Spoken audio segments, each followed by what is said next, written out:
सबसे पहले तो मैं आप मीडिया बंधुओं का धन्यवाद करूंगा।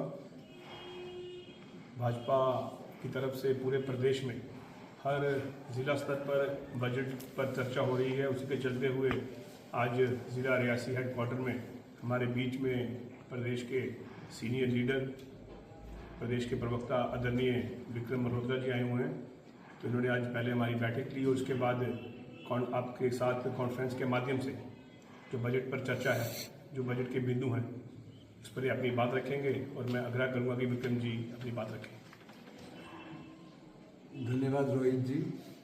यहाँ पर मौजूद जिला रियासी के अध्यक्ष रोहित दुबे जी और उनकी सारी टीम, यहाँ मंडल अध्यक्ष और आप सभी मीडिया बंधुओं का बहुत बहुत धन्यवाद। आज जैसे रोहित जी ने आपको बताया कि देश भर में भारतीय जनता पार्टी द्वारा एक कार्यक्रम बजट पे चर्चा का आयोजन किया जा रहा है और कोशिश ये है कि जो बजट, ऐतिहासिक बजट इस दफ़ा केंद्र सरकार द्वारा आदरणीय प्रधानमंत्री नरेंद्र मोदी जी के नेतृत्व में निर्मला सीतारमण जी ने पेश किया है, उस बजट को जन जन तक लेके जाया जा सके और पहली दफ़ा जो ये ऐतिहासिक कदम उठाए गए इस बजट में उनको लोगों तक लेके जा सके। इसीलिए हर जिला में ये कार्यक्रम जो है पार्टी द्वारा किया जा रहा है और पार्टी के अलग अलग कार्यकर्ता हर जिला में जाके अपने कार्यकर्ताओं को इससे अवगत करा रहे हैं ताकि वो आगे मंडल लेवल पे जाके,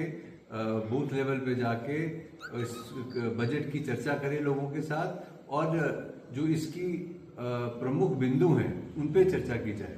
आप लोग जानते हैं कि जिस तरह एक ऐतिहासिक कदम लिया गया है, जो इनकम टैक्स की स्लैब थी उसको 12 लाख तक टैक्स फ्री किया गया है। ये एक बहुत बड़ी राहत है एक बहुत बड़े तबके के लिए। हम अगर आपको आंकड़ों की बात करें तो 2000 पिछले वित्तीय वर्ष में तकरीबन 6 करोड़ 70 लाख लोगों ने जो अपनी इनकम टैक्स रिटर्न थी वो 12 लाख से की भरी या उससे थोड़ी ऊपर भरी और आज ये एग्जेम्पशन मिलने से वो लोग जो हैं एक झटके में उनके पास एक डिस्पोजेबल इनकम आ गई, वो टैक्स के नेट से बाहर आ गए। तो आज जो भी आदमी 12 लाख तक कमाई करता है उसको टैक्स नहीं देना पड़ेगा। अगर वो 12 लाख से ऊपर कुछ भी कमाई करता है तो भी उसको स्लैब्स हैं अलग अलग, जो उस स्लैब्स के हिसाब से उसको जिस भी कैटेगरी में वो आएगा वो वहाँ उसका टैक्स देगा। न केवल ये, उसके साथ साथ जो कृषि से जुड़े हुए हमारे भाई हैं, एक भारत कृषि प्रधान देश है, वहाँ पे भी जो कृषि किसान क्रेडिट कार्ड की लिमिट जो है वो 3 लाख से बढ़ा के 5 लाख की गई है। इसी तरह एक मखाना मिशन शुरू किया गया है। कुछ दालों को जो देश में जिनका उत्पादन कम होता है, जो इंपोर्ट करनी पड़ती है, उनके लिए एक स्पेशल, जैसे तूर की दाल, मसूर की दाल, उसके लिए एक स्पेशल मिशन शुरू किया गया है। उसके बाद स्कूलों में विशेष ध्यान देते हुए एक अच्छा खासा बजट की एलोकेशन की गई है।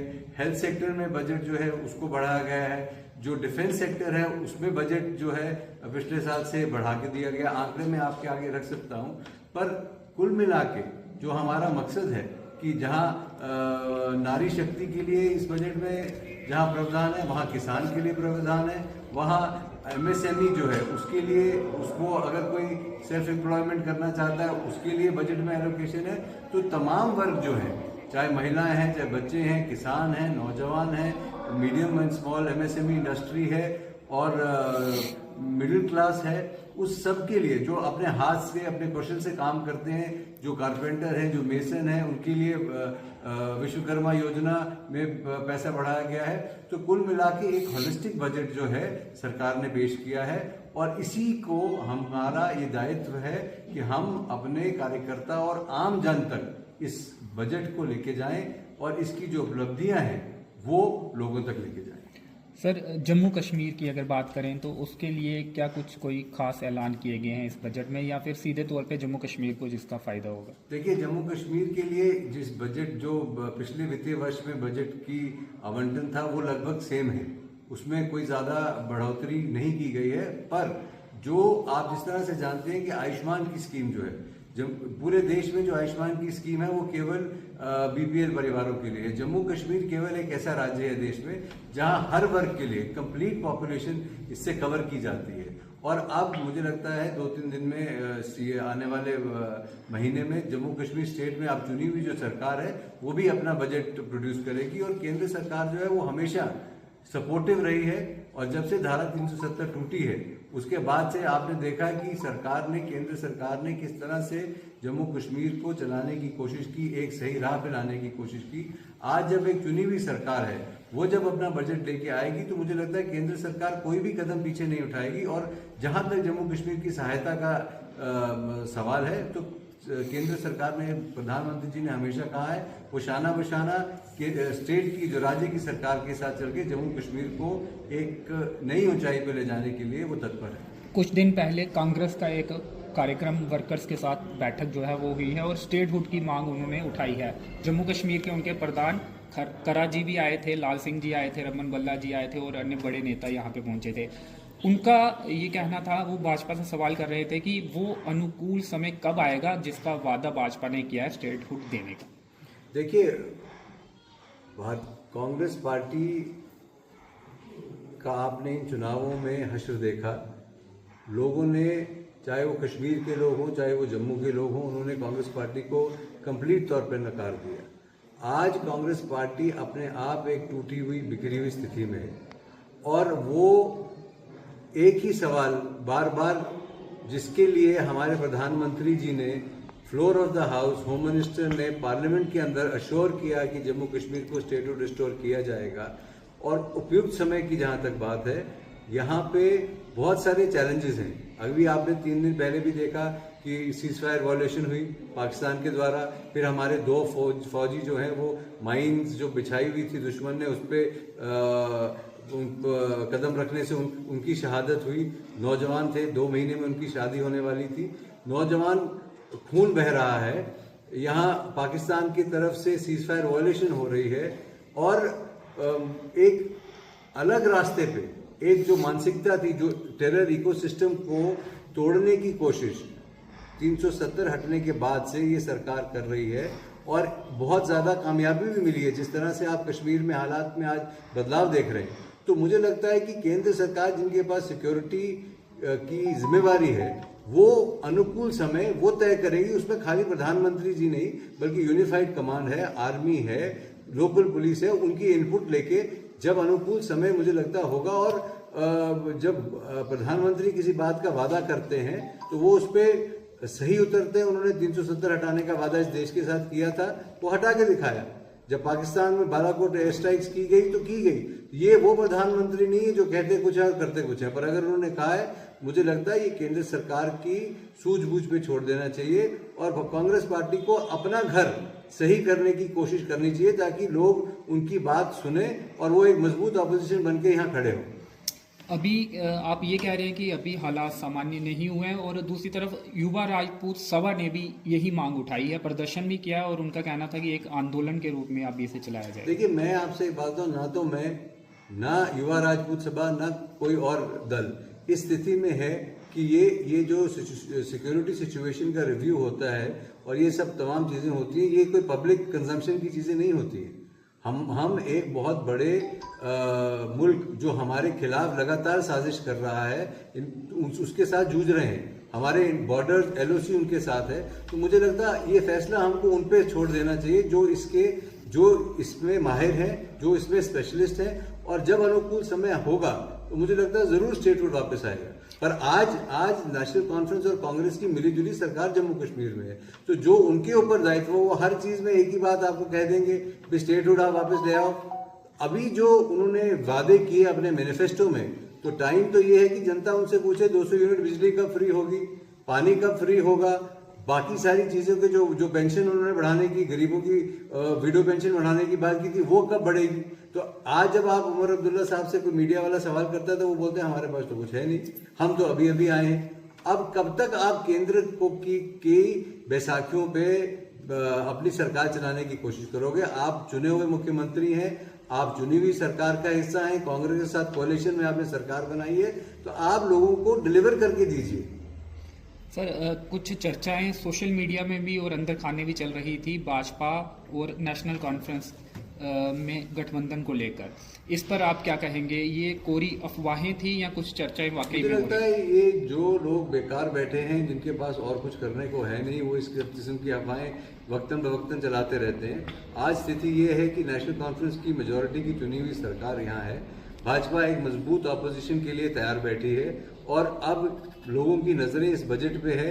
उमर अब्दुल्ला साहब जो पेश करने जा रहे हैं वो तो केंद्र सरकार के पास नहीं है, केंद्र सरकार के पास तो खाली होम डिपार्टमेंट है, बाकी सारे डिपार्टमेंट जो है, सड़कें हैं, बिजली है, पानी है, म्यूनसिपैलिटीज हैं, वो तो सरकार के पास है। और कब तक सरकार उससे भागती रहेगी? तो लोगों की नजरें उस बजट पे है कि उस बजट में वो सरकार क्या देती है। और जम्मू कश्मीर के लोगों के साथ जो वादे किए थे, इतनी सीटें जम्मू कश्मीर के लोगों ने नेशनल कॉन्फ्रेंस को दी, वो कहाँ खड़े उतरते हैं उस पर? यूटी गवर्नमेंट का ये कहना रहता है कि जो अधिकारियों की ट्रांसफ़र का अधिकार है वो उनके पास नहीं है, जिससे उन्हें दिक्कतें पेश आती हैं। और दूसरी तरफ जिस तरह से कांग्रेस अब बाहर निकल रही है स्टेटहुड को लेकर, क्या भाजपा भी जो एनसी सरकार ने वादे किए हैं अगर वो पूरे नहीं होते हैं तो सड़कों पर दिख सकती है? तो जम्मू कश्मीर यूनिट भाजपा सड़कों पर निकलने के लिए हमेशा तैयार रहती है और हम एक मजबूत ऑपोजिशन की तरह जैसी जो भी नीति गलत होगी उसका विरोध करेंगे। पर जो आप ये बात कह रहे हैं कि ट्रांसफर्स की बात नहीं, केएस लेवल की जितने भी अफसर हैं मेजॉरिटी तो यहाँ केएस है। आप अगर आंकड़े देख लें, मैं इस वक्त आपको ना दे पाऊंगा, पर जो मेजॉरिटी ऑफिसर्स हैं वो जम्मू कश्मीर एडमिनिस्ट्रेटिव सर्विसेज के हैं। आईएएस ऑफिसर्स की ट्रांसफर हाँ दिल्ली के पास है, कुछ समय स्टेटहुड आएगा, पर उससे कौन सा बदलाव ये ले आएंगे? देखिए, सरकार जो है वो मंत्री चलाएंगे, चीफ मिनिस्टर चलाएंगे, उनके आदेश जो हैं वो अफसर मानेंगे। अगर सरकार इसी सोच के साथ रहेगी कि हमारे पास कुछ है ही नहीं, हमारे पास ताकत ही नहीं, अगर बार बार वो यही बोलते रहेंगे तो जो वादे उन्होंने फिर तो चुनाव लड़ते ही ना वो यूटी में। फिर तो यूटी में उनको पहले बोलना चाहिए थी, उनको तो पहले पता था ये सब रियलिटी है। उनको उमर अब्दुल्ला साहब को पता था कि होम जो है वो दिल्ली के पास रहने वाला है। उमर अब्दुल्ला साहब को पता था कि जो केएस ऑफिसर्स की ट्रांसफर्स हैं वो एलजी साहब करेंगे। तो फिर इलेक्शन क्यों लड़ा उन्होंने? जब इलेक्शन लड़ा, वोट लिया, आज जब डिलीवर करने की बात आई तो उस पर ये इस तरह के चीप बहाने अगर ये सरकार बनाने की कोशिश करेगी तो मुझे लगता है आम जनता इस सरकार को उखाड़ फेंकेगी। सर, जो बजट में सबसे बड़ा फैसला था 12 लाख तक या 1275 तक जो इनकम टैक्स माफ़ करने का, जम्मू कश्मीर में ऐसे कितने लोग होंगे, कितने हजार लोग होंगे जिनको इसका डायरेक्ट फायदा मिलने वाला? कोई आंकड़ा अभी पेश कर पाएंगे? मैंने आपको एक नेशनल आंकड़ा बताया, उसमें जम्मू कश्मीर भी शामिल है। उस आंकड़े के मुताबिक 7.5 करोड़ लोगों ने 2023-24 में इनकम टैक्स फाइल किया था, जिसमें से 6.5 करोड़ लोग ऐसे थे जिनकी 12 लाख या उससे थोड़ी आमदन ज्यादा थी।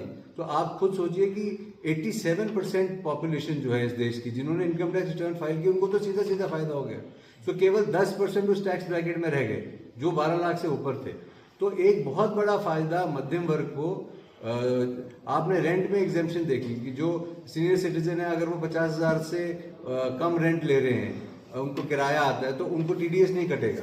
तो ये तमाम जो कोशिशें एक लोअर मिडिल क्लास को ताकत देने के लिए और डिस्पोजेबल इनकम जो है वो बढ़ाने के लिए इस केंद्र सरकार ने की है, उसका फायदा लोगों तक पहुंचा है और उसका नतीजा जो है वो आप आने वाले चुनाव में भी देखेंगे, दिल्ली चुनाव में भी देखने को मिला। सर, एक डेवलपमेंट को लेकर सवाल है। 2 केंद्रीय विद्यालय जिला रियासी में घोषित हुए हैं कि यहाँ पे बनेंगे।